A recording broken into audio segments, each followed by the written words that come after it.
عێراق لە دوای 7 مانگ لە هەڵبژاردننی پێشوەختە چی کرا و چی خورا و چی بەدەست هات. هەڵبژاردنێک کە پێشوەختە ئەنجامدرا و مەبەستیش لێی دەربازبوون بوو لە قەیرانە کەڵەکە بووەکانی عێراق کە چی هەرخۆی بووە گەورەترین قەیرانی دوای پرۆسەی ئازادی عێراق.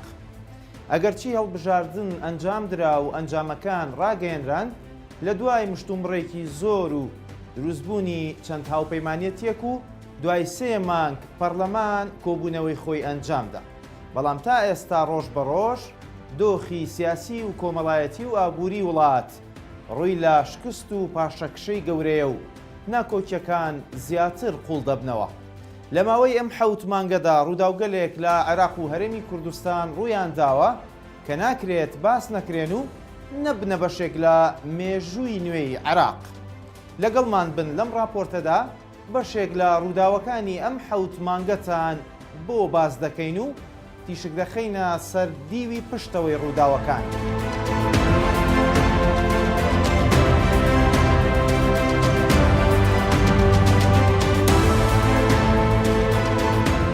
ڕاستەوخۆ لە دوای ئەنجامدانی هەڵبژاردن سەرجەم هێزە کوردیەکان و بە تایبەت یەکێتی و پارتی وەک دوو هێزی سەرەکی هەرێمی کوردستان دروشمی پێکەوەچوونیان بۆ بەغدا بەرز کردەوە و بوونە خاوەنی بەیداخی یەکڕیزی و هەر یەکەیان خۆی بە خاوەنی بیرۆکەی یەکڕیزی نێوماڵی کورد دەناسان. شاندێکی هاوبەشیان پێکێنا بۆ چوونە بەغداد و زنجیرەیەک کۆبوونەوەیان ئەنجامدا. لە گەرمەی بەڕووکەشپێکەوە بوونیان لە بەغداد لە هەولێر و سلێمانیەوە ئامادەکاریان دەکرد بۆ دژایەتیەک و هەر یەکەیان کاندیدی خۆی ئامادە دەکرد بۆ سەرۆکایەتی کۆمار و ڕێککەوتن و نزیک بوونەوە لەگەڵ هێزە عێراقیەکان. لە پڕ و لە درەنگانی شەودا و لە بەغداوە درزێکی گەورە کەوتە نێوان هەردوو هێزەکەی پارتی و یەکێتی ڕایگەیاند. پارتی ژێربەژێر ڕێککەوتنی لەگەڵ سەدرریەکان کردووە بۆ پێکێنانی حکوومەتی زۆرینە و ئەوان ئاگاداری ئەو ڕێککەوتنە نین. ئاشکرابوونی ئەم ڕێککەوتنە کۆتایی بەو هەوڵانە هێنا کە بە ناوی یەکڕیزیەوە دەستیان پێکردبوو. هەرزوو پارتیش ئاشکرای کرد کە یەکێتی بەهۆی پابەندبوونی بە ڕێککەوتن لەگەڵ هێزە شیعیەکانی ترەوە لەگەڵ پارتی نییە و جیابوونەوەکەیان پەیوەندی بە هەردووچانەوە هەیە.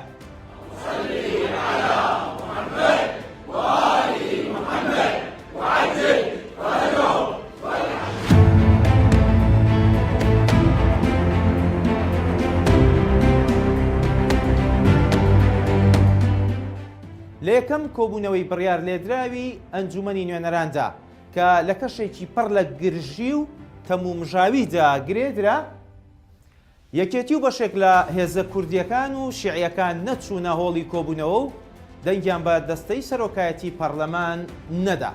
نەوەی نوێ وەک یەکێک لە هێزە کوردیەکان کە پێشتر ئۆپۆزیسیۆن بوونی خۆی ڕاگەیاندبوو ئاماژەی بەوە کردبوو بڕیاری جوڵانەوەکەیان ئەوەیە کە هیچ پۆستێک وەرناگرن و دەبنە ئۆپۆزیسیۆن.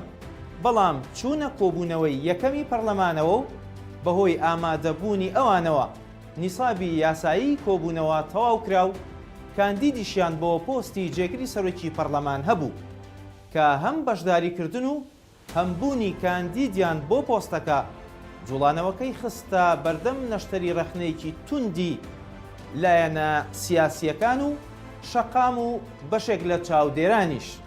پارتی و یەکێتی لە دوای ئەوە بە توندی کەوتنە ململانێ و شەڕی ڕاگەیاندن و هەر یەکەیان بە پێداگریەوە باسی لە وەرگرتنی پۆستی سەرۆکایەتی کۆمار دەکرد و یەکێتی دکتۆر بەرهەم ساڵحی وەک تاکە کاندیدی خۆی بۆ پۆستی سەرۆکایەتی کۆمار ناساند و پارتیش دکتۆر هۆشیار زێباری وەک کاندیدی خۆی ناساند و هەر یەکەیان تیمێکی بەهێزیان دروست کرد بۆ گفتوگۆ لەگەڵ هێزە عێراقیەکان. تیمەکانیان ناردە بەغدا و دەستیان کرد بە لۆبیکردن بۆ کاندیدەکانیان. لە هەوڵێکی فراکسیۆنی یەکێتیدا و بە بڕیاری دادگا و کۆمسیۆنی هەڵبژاردنەکان 2 کورسی پەرلەمان لە بازنەی پارێزگای هەولێر و نەینەوە لە پارتی دیموکراتی کوردستان وەرگیرایەوە و درایەوە بە 2 کاندیدی یەکێتی بە تۆمەتی ئەوەی کە پارتی بە ساختەکاری ئەو دوو کورسیەی مسۆگەر کردووە. ئەمە بووە هەنگاوێکی نوێی تونند لە نێوان هەردوو هێزەکەدا و پارتی بە ستەم و دزیەکی ئاشکرا ناوی بردو، یەکێتیش بە وەرگرتنەوەی مافێکی زەوتکرا و پێناسەی کرد. پارتی دەستی تۆمەتی بۆ بەرهەم ساڵح سەرۆکۆماری عێراق درێژ کرد، گوایە ئەو لە پشت ئەو کارەوەیە و لە ڕێگەی کۆمسیۆن و ژمارەیەک لە دۆستەکانیەوە لە بەغداد کارەکەی کردووە. بەشێک لە پەرلەمانتارانی عەرەب و چەند پەرلەمانتارێکی یەکێتیش سکاڵیان لە دژی هۆشیار زێباری تۆمار کرد لەسەر ئەو تۆمەتانەی کە لەسەری بوو لە کاتی بوونی وەک وەزیری دارایی عێراق کە بەهۆی ئەو تۆمەتانەوە لە پۆستەکە دوور خراببووەوە. دادگای فیدراڵی لە پڕ و لە پێشهاتێکی نوێدا و دوای ساڵانێک بێدەنگی بەدەنگ هاتوو زنجیرەیەک کۆبوونەوەی خۆی ئەنجامدا و بڕیاری سەرکردنی کارەکانی دەستەی سەرۆکایەتی پەرلەمانی ڕاگەیاند. لە پێشهاتێکی تریشدا بڕیاری دوورخستنەوەی هۆشیار زێباری کاندیدی پارتی دەرکرد و لە کاندید بوون بۆ پۆستەکە دووری خستەوە. با پێکەوە بینەری وتەکانی دوای دوورخستنەوەی هۆشیار زێباری بین. پێشڕەوەی کورد پارتیە سەرۆکمان بارزانیە. ئەمە ئیمانمان پێ هەیە تەرشیحی جەنابی سەرۆک بۆ من بۆ ئەم موقعە ئەمە بۆ من هەموو دنیا دەی. ئەم بڕیارێ ئەمڕۆ دەرچوو بڕیارێکی سیاسیە بە ئەمتیاز بە بێ پەردە.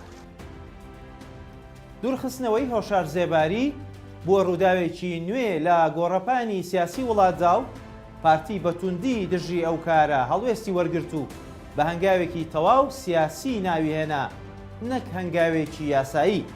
پەیوەندیەکانی پارتی و یەکێتی هێندەی تر توند بوونەوە و لەگەڵ ئەوانیش پەیوەندیەکانی هەردوو جەمسەرەکەی نێوماڵی شیعی گرژی تێکەوت. پارتی کەسێکی تری بۆ پۆستەکە کاندید کرد و سەدریش بەردەوام باسی لا پێکێنانی حکوومەتی زۆرینەی نیشتیمانی دەکرد.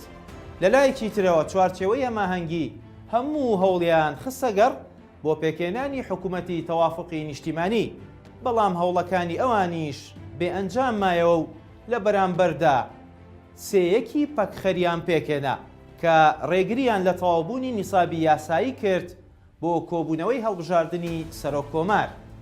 ئەم هەنگاوەی چوارچێوەی هەماهەنگی و یەکێتی بووە هۆی ڕاگررتنی هەموو هەنگاوەکانی پێکێنانی کابینەی نوێی حکوومەت و هەڵبژاردننی سەرۆک کۆمار.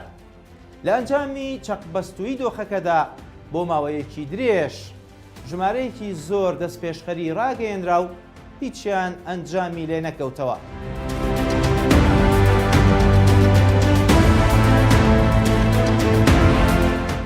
مەسعود بارزانی بۆ تێپەڕاندنی دۆخەکە دەست پێشخەریەکی نوێی ڕاگەیاند و نێچیروان بارزانی و محەممەد حەلبوسی و خەمیس خەنجەر لەگەڵ سەدر کۆبوونەوەیەکی بە پەلەیان ئەنجامدا و چاوەکان هەموو چوونەوە سەر حەنانە. بەڵام دوای چەند ڕۆژێکی کەم دەست پێشخەریەکە هەڵوەشایەوە و هیچ ئەنجامێکی لێ نەکەوتەوە. موقتەدا سەدر لە ماوەی ئەو حەوت مانگەدا چەند دەست پێشخەریەکی خسۆتە بەردەم هێزولایەنە سیاسیەکان و بیستویەتی خۆی وەک فریاد ڕەس و پاڵەوانی گۆڕەپانی سیاسی وڵات نیشان بدات. بەڵام تاوەکو ئێستا هیچ کام لە هەنگاوەکانی هیچ ئەنجامێکیان لێ نەکەوتوەتەوە، بەڵکو ڕۆژ بە ڕۆژ دۆخی سیاسی وڵات خراپتر دەکەن. دادگای فیدراڵی عێراق لە پەرلەمان و حکوومەتی عێراق زیاتر لە جوڵەدا بوو. ئەوەی دەسەڵاتەکانی یاسادانان و جێبەجێکردن نەیتوانی ئەنجامی بدات، دادگای فیدراڵی عێراق ئەنجامیدا و ئەویش بڕیاردان بوو لە دۆسیەی نەوتی هەرێمی کوردستان کە تیایدا دادگای فیدراڵی گرێبەستە نەوتیەکانی هەرێمی کوردستان و سربەخۆ فرۆشتنی نەوتی هەرێمی بە نایاسایی ناوبردوو هاوکات داواشی کرد دۆسیەی نەوت ڕادەستی بەغدا بکرێت. ئیتر لێرەوە نێوانی هەولێر و بەغدا کەوتە قۆناغێکی نوێوە. لەو ماوەیەدا سێ جار هەولێری پایتەختی هەرێمی کوردستان موشکباران کراوە. یەکێک لە جارەکان هێرشێکی گەورەی موشەکی بوو کرایە سەر شارەکە و ئێران بە فەرمی بەرپرسیارەتی هێرشەکەی لە ئەستۆ گرت و پارتیش هەموو هێرشەکانی بە فشار بۆ سەرخۆی و حکوومەتی هەرێم وێنا کرد، هەروەک چۆن بڕیارەکانی دادگای بە فشار بۆ سەرخۆی و پاشگەزبوونەوە لە هاوپەیمانەتی سێقۆڵی ناوبردوو دژایەتی خۆی بە ناوی حیزب و حکوومەتەوە بۆ بڕیارەکانی دادگای فیدرالی ڕاگەیاند. یەکێتیش وەک بڵێ بڕیارەکان لە بەرژەوەندی ئەو بووبن دڵی بە بڕیارەکانی دادگا خۆش بوو. بەڕادەیەک زۆر کات لە ڕاگەیاندنەکانیەوە بانگەشەی بۆ جێبەجێکردنی بڕیارەکان دەکرد و لەسەر ئاستی باڵا پشتیوانی لە گەڕانەوە و ڕێککەوتن لەگەڵ بەغداد دەکرد. ئەمریکا و ئێران و تورکیا و بەشێک لە وڵاتانی عەرەبی بە چڕی دەستیان لە کاروباری عێراق وەرداوە و بەڕوونی ئەو دەسوەردانە دەبینرێت و دابەشبوونی هێزە سیاسیەکان لەسەر بنەمای ئەو دەسوەردانانە بەڕوونی ڕەنگی داوەتەوە لە گۆڕەپانی وڵاتدا.